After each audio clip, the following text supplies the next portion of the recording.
ఈనాడు నా ప్రియ దేవుని బిడ్డలారా, ఇటువంటి గుడ్ ఫ్రైడేలు ఎన్నో చూసాం. ఇటువంటి గుడ్ ఫ్రైడేలో శుక్రవారాల్లో ఎన్నో సందర్భాల్లో వాక్యాలు విన్నావు, ఎన్నోసార్లు 7 మాటలు విన్నావు, ఎన్నోసార్లు నీ ఆధ్యాత్మికంగా నువ్వు ఎదుగుతున్నావా లేదో ఒకసారి నువ్వు పరీక్షించుకో.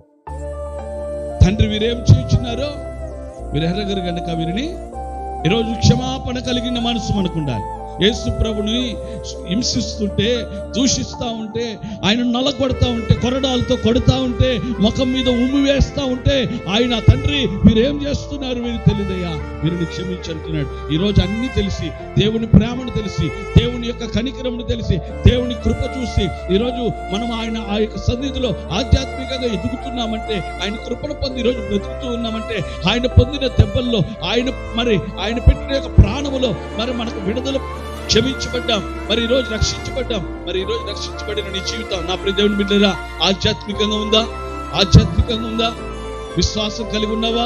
పరిశుద్ధత కలిగి ఉన్నావా? ఇక్కడ అంటున్న మాట ఒకరి గురించి ఏమంటున్నాడంటే, తండ్రి వీరేమి చేయుచున్నారో, హింసిస్తున్న వారిని, దూషిస్తున్న వారిని, సెలవులు మేకులు కొడుతున్న వారిని, పక్కలో పల్లెపు పోటు పొడుస్తున్న వారిని ఆయన ఏమంటున్నాడు? మీరేం చేస్తున్నారో మీరు ఎరుగురు గనక వీరిని క్షమించమని తండ్రితో ప్రార్థన చేస్తా ఉన్నాడు. ఈ రోజు నీ ఎదుటి వారు ఒకవేళ చిన్న తప్పు చేస్తారేమో, ఒకవేళ నీ ఎదుటి వారు ఏదో చిన్న లోపం కనపడిందేమో, ఒకవేళ నీ ఎదుటి వారు ఏదైనా చిన్న పాపం చేస్తారేమో, ఒకవేళ నీ ఎదుటి వారు నీకు కాని చేస్తారేమో, ఒకవేళ నిన్ను పట్టించుకోలేదేమో, ఒకవేళ అనరాని మాటలు అన్నారేమో, ఒకవేళ నిన్ను దూషించారేమో, ఒకవేళ నిన్ను అర్థం చేసుకోలేదేమో, ఒకవేళ నిన్ను పట్టించుకోలేదేమో, ఒకవేళ నీ ఆధ్యాత్మిక జీవితాన్ని వారు గ్రహించలేకపోయారేమో. నా దేవుని బిడ్డ, నీ ఆధ్యాత్మిక జీవితము ప్రభు ఎదుట ప్రత్యేకంగా ఉంటే, పరిపూర్ణంగా ఉంటే, పరిశుద్ధంగా ఉంటే, ఖచ్చితంగా నీ జీవితంలో నువ్వు కలిగి ఉండాల్సింది ఏంటంటే, యేసు ప్రభు సిలువకు అప్పచెప్తున్నప్పుడు, ఆ యొక్క సిలువలో వేలాడుతూ ఉన్నప్పుడు, ఆ సిలువలో వేలాడడానికి ఆ యొక్క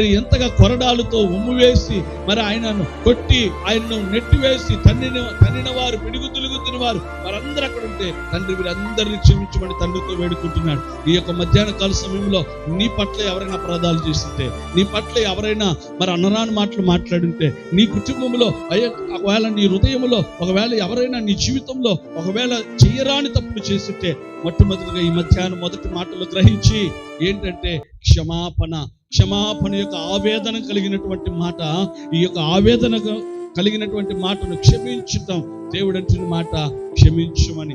ఈ యొక్క మధ్యాహ్న కాల సమయంలో నీవు కూడా తండ్రి నా పట్ల గాని లేదా నేను గాని ఎవరైనా గాయపరుచుంటే, ఒకవేళ నన్ను ఎవరైనా నింటే నేను ఈరోజు క్షమిస్తానయ్యా అని క్షమాపణ మనస్సుని కలిగి ఇక్కడి నుంచి మనము వెళ్దాం.